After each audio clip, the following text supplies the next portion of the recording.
Film की शुरुआत में हम ग्रीशा नाम के एक अमीर लड़के को देखते हैं। ग्रीशा बहुत घमंडी, बदतमीज आदमी है।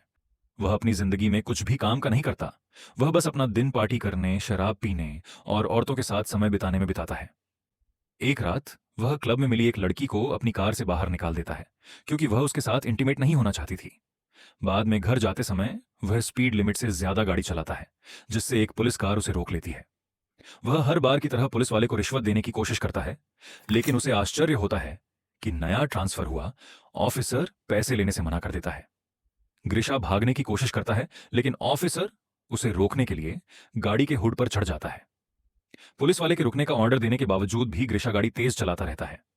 आखिरकार उनका एक्सीडेंट हो जाता है। कुछ देर बाद ग्रीशा के पापा पावेल उसे बेल दिलाने के लिए पुलिस स्टेशन जाते हैं।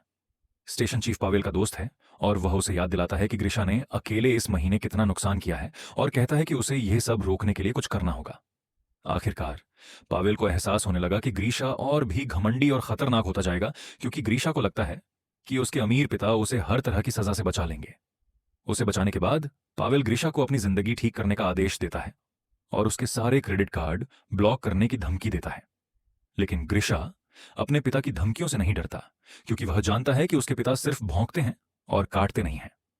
वह अपनी टीवी प्रोड्यूसर आना से मिलने जाते हैं। वह तुरंत उसे अपने पुराने क्लाइंट लेव से मिलने का सुझाव देती है, जो एक अजीब साइकोलॉजिस्ट है। एना बताती हैं कि हालांकि लेव के तरीके अजीब हो सकते हैं, जो क्रूर और चौंकाने वाले लग सकते हैं, लेकिन वह लगभग हमेशा गारंटीड नतीजा देते हैं।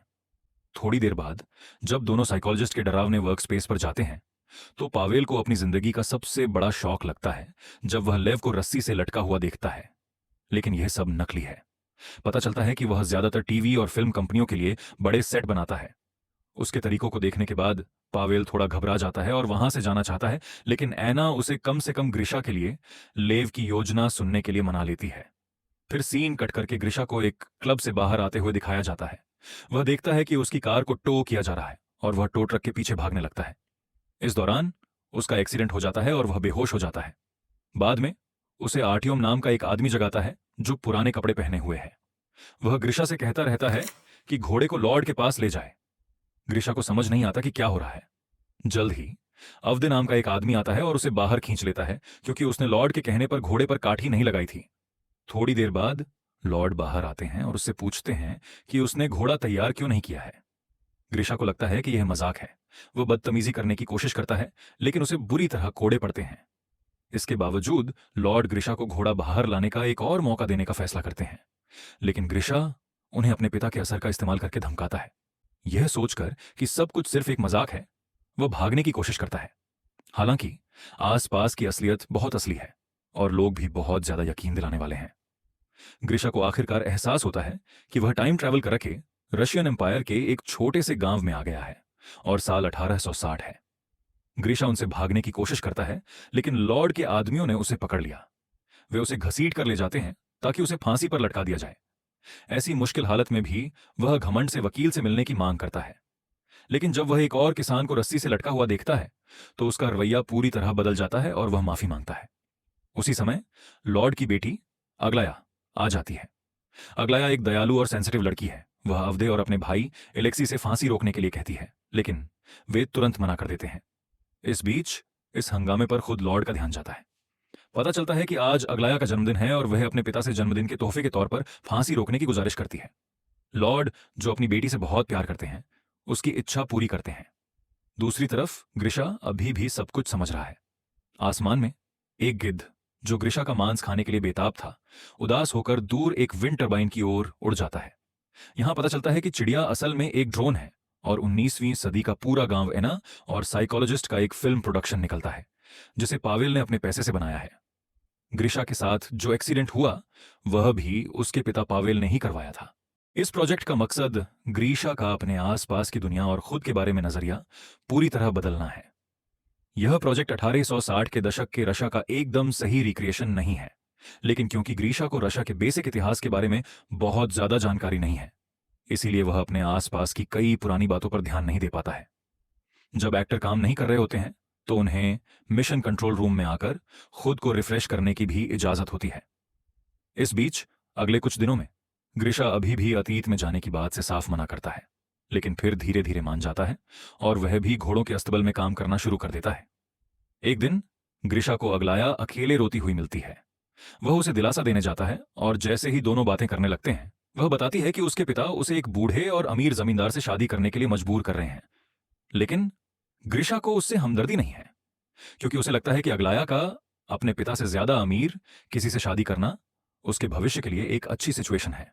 यहां हम जानते हैं कि स्क्रिप्ट राइटर का प्लान था कि ग्रिशा का अगलाया के साथ अफेयर शुरू हो, जो एक गुलाम के किसी औरत के साथ भाग जाने और जिंदगी के नजरिए को पूरी तरह से बदलने में बदल सकता है।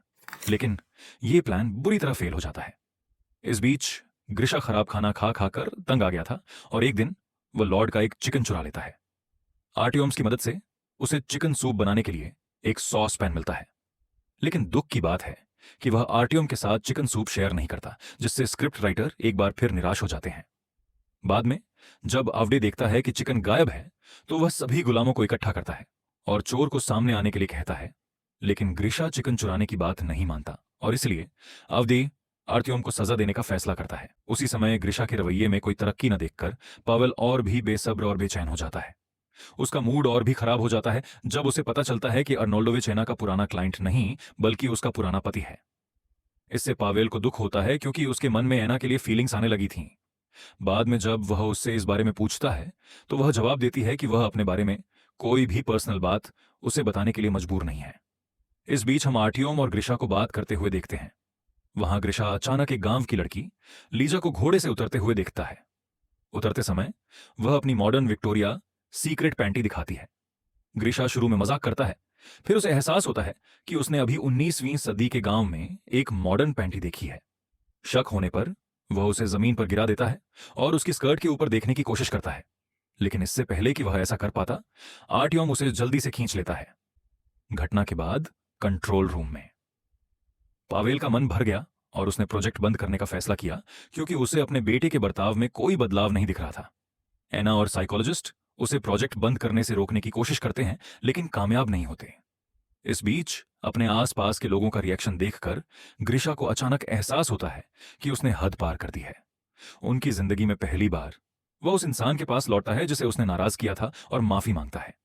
यह देखकर पावेल हैरान हो जाता है और वह प्रोजेक्ट जारी रखने के लिए मान जाता है। तब से ग्रिशा लीजा के साथ एक सच्चा कनेक्शन बनाने की कोशिश करता है।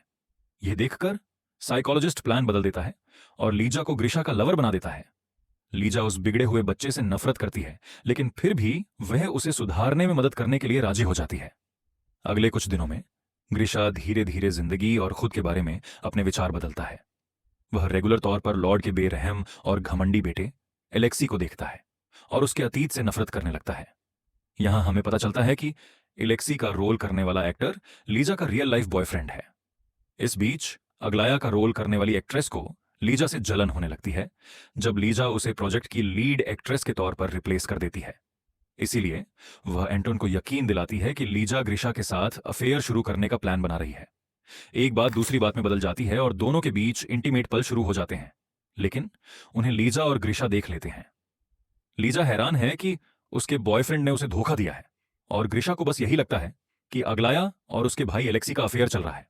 उस रात लीजा बहुत परेशान है, इसलिए उसे खुश करने के लिए ग्रिशा घोड़ों के अस्तबल को कैंडल लाइट से सजाता है और उसके लिए एक बढ़िया डिनर भी बनाता है।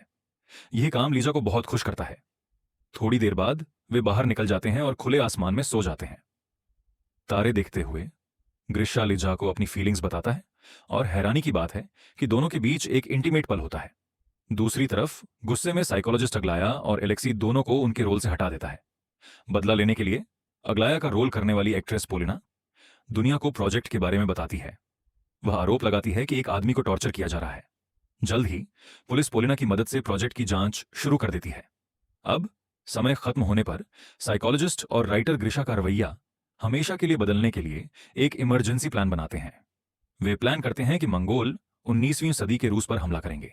जल्द ही मंगोल आते हैं और लीजा को किडनैप कर लेते हैं, लेकिन उसे बचाने के बजाय ग्रिशा अपने मतलबी डरपोक तरीकों पर लौट आता है और भाग जाता है, जिससे प्रोजेक्ट बर्बाद होता दिखता है।